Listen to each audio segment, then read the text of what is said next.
Hello students, तो देखो last class से हम लोगों ने अपना सॉलिड स्टेट चैप्टर पूरा खत्म कर लिया था। मैंने आपसे कहा था कि मेरे को आपको एक छोटा सा टॉपिक करवाना है, that is called Bragg's equation. वो वैसे जेई के सिलेबस में नहीं है, बट एप्लीकेशन पार्ट में आपसे पूछ ले क्योंकि उसके अंदर ना प्रॉपर फिजिक्स यूज होती है। तो पैराग्राफ के अंदर आपसे इस तरह के क्वेश्चंस पूछे जा सकते हैं, इसलिए हम पॉसिबिलिटीज को भी क्यों छोड़ दें, हम इस पार्ट को भी कवर कर लेते हैं। आओ डिस्कस करते हैं ब्रैग्स इक्वेशन। देखो जैसे आपके सामने लिखा हुआ है, ब्रैग्स इक्वेशन इंटरप्लेनर या फिर इंटरलेयर डिस्टेंसेस इन सॉलिड्स को मेजर करने के काम में आता है।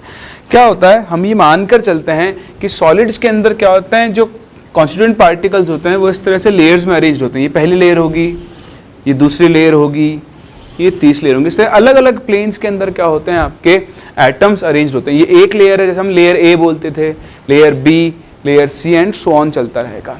तो इन लेयर्स के बीच की डिस्टेंस निकालने के लिए ये वाली जो डिस्टेंस होती है d, जिसको हम बोलते हैं इंटर लेयर डिस्टेंस, तो इस डिस्टेंस को कैलकुलेट करने के लिए हम लोग यहाँ पर क्या करते हैं, ब्रैग्स इक्वेशन यूज करते हैं। क्या यूज करते हैं, ब्रैग्स इक्वेशन यूज करते हैं। इसको यूज करने के लिए हम क्या करते हैं, एक्सरेज को इंसिडेंट करवाते हैं। So X rays are incident on the solid. ठीक, यहां पर हम एक अजम्पशन लेकर चलते हैं, हम ये अज्यूम करके चलते हैं कि these x-rays follow law of reflection. ठीक है, तो जो आप फिजिक्स में लॉ ऑफ रिफ्लेक्शन पढ़ते हो, उस रिफ्लेक्शन लॉ को यहां पर एक्सरेज क्या करती हैं, फॉलो करती हैं। तो हम क्या कहते हैं, हम ये कहते हैं कि मान लो ये आपकी एक्सरे आई, तो ये एक्सरे आएगी तो क्या होगी, इस पॉइंट पर टकरा के यहां से क्या होगी, रिफ्लेक्ट होगी। ऐसे ही ये और एक्सरेज जैसे पहली लेयर से हो गई है ना, ऐसे ही क्या होगा, दूसरी लेयर से होगी, ऐसे ही तीसरी लेयर से भी होगी, और इस तरह से क्या होगा, अलग अलग लेयर से क्या होती हैं, आपकी जो एक्सरेज होती हैं वो रिफ्लेक्ट होती हैं। इसको हम बोलते हैं फर्स्ट ऑर्डर। ये है ना, ये फर्स्ट लेयर मान लेते हैं इसको, अगर हम सबसे ऊपर वाली लेयर, तो अगर ये फर्स्ट लेयर है तो यहां से जो रिफ्लेक्शन होगा, ये रिफ्लेक्शन, इसको हम लोग बोलेंगे फर्स्ट ऑर्डर रिफ्लेक्शन। क्या बोलेंगे, फर्स्ट ऑर्डर रिफ्लेक्शन। सेम ऐसे ही जब सेकंड वाली लेयर से रिफ्लेक्शन होगा तो इसे हम लोग कौन सा रिफ्लेक्शन बोल देंगे, second order, third order, fourth order and so on चलता रहेगा। तो ऑर्डर ऑफ रिफ्लेक्शन का मतलब क्या है कि कौन सी लेयर से आपका रिफ्लेक्शन हो रहा है।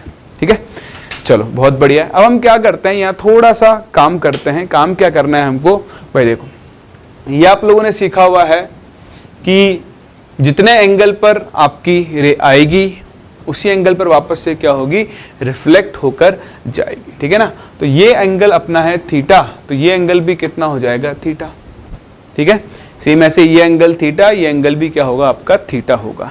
सारी रेज अपनी सेम एंगल से रिफ्लेक्ट होंगी। दूसरा ये आप ध्यान रखना, यहां पर हम एक कंडीशन लगाते हैं, condition is for the rays to be in same phase. कौन सी फेज, सेम फेज। ये आपने फिजिक्स में पढ़ा होगा वेव्स के अंदर। भाई ये सारी वेव्स एक ही सोर्स से आ रही हैं, तो सबके सब क्या होनी चाहिए, सेम फेज में होनी चाहिए। जब ये रिफ्लेक्ट सेम एंगल से हो रही हैं, तो ये जो आपकी रिफ्लेक्टेड वेव्स हैं ये भी क्या होनी चाहिए, सेम फेज में होनी चाहिए। So for the reflected waves, for these reflected waves to be in same phase, तो बताओ सेम फेज में होने की कंडीशन क्या होती है, जो आपका पाथ डिफरेंस है, क्या होना चाहिए, पाथ डिफरेंस।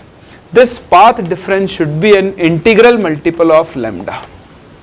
यानी दो वेव्स के बीच में, दो एक्सरेज के बीच में जो पाथ डिफरेंस है वो n लैम्डा के इक्वल होना चाहिए। ये आप लोगों ने फिजिक्स में सीखा है। तो बस अब हमें कुछ भी नहीं करना है, हमें इस वेव और इस वेव के बीच में पाथ डिफरेंस निकालना है।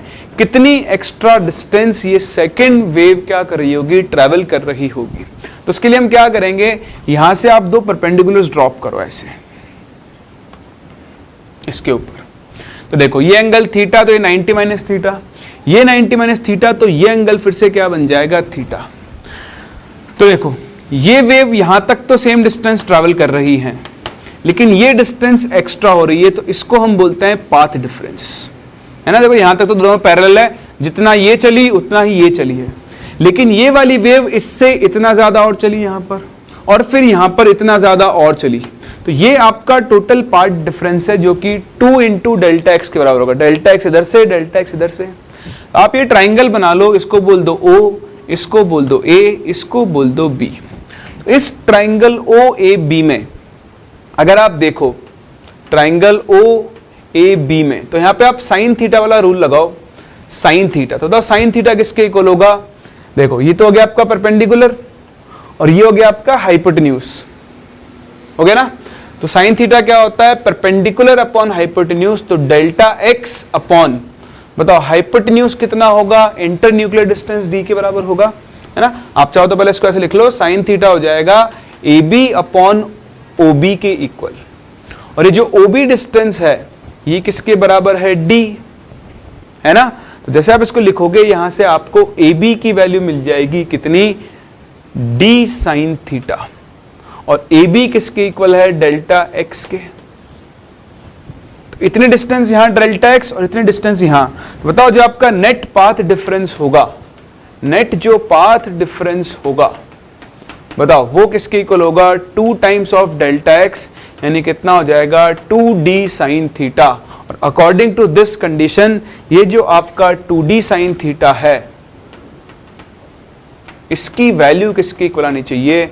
n लैम्डा के इक्वल आनी चाहिए। तो ये जो इक्वेशन बना, ये जो इक्वेशन बना, इसी इक्वेशन को हम लोग क्या बोलते हैं? ब्रैग्स इक्वेशन बोलते हैं। आपको यहां पे क्या करेगा? एंगल दे देगा, लैम्डा दे देगा, d की वैल्यू पूछ लेगा, या d दे देगा, लैम्डा दे देगा, एंगल की वैल्यू पूछ लेगा। n आपको यहां पर ध्यान देना है, n यहां पर क्या होता है? ऑर्डर ऑफ रिफ्लेक्शन, ठीक। कई बार आपको ऑर्डर ऑफ डिफ्रैक्शन भी लिखा हुआ मिल सकता है। तो ये ऑर्डर ऑफ रिफ्लेक्शन है। अगर n की वैल्यू 1 हो गई तो बताओ कौन सा रिफ्लेक्शन होगा? This would be first order reflection. अगर n की वैल्यू 2 हो गई तो उसे हम क्या बोलेंगे? सेकंड ऑर्डर डिफ्लेक्शन या रिफ्लेक्शन। n की वैल्यू 3 हो गई तो क्या बोलेंगे? Third order reflection, and so on. ये इसी तरह से चलता रहेगा। समझ में आ रही बात? तो बस सिंपल सा होता है ब्रैग्स इक्वेशन। इस इक्वेशन को आप एज इट इज याद रखें और आप इसके ऊपर बेस्ड क्वेश्चंस को आसानी से सॉल्व कर सकते हैं। तो आप कॉपी करो, मैं आपको इसके ऊपर एक क्वेश्चन करवाता हूं कि कैसे हम ब्रैग्स इक्वेशन को यूज करते हैं और फिर अपने चैप्टर सॉलिड स्टेट को खत्म भी करते हैं।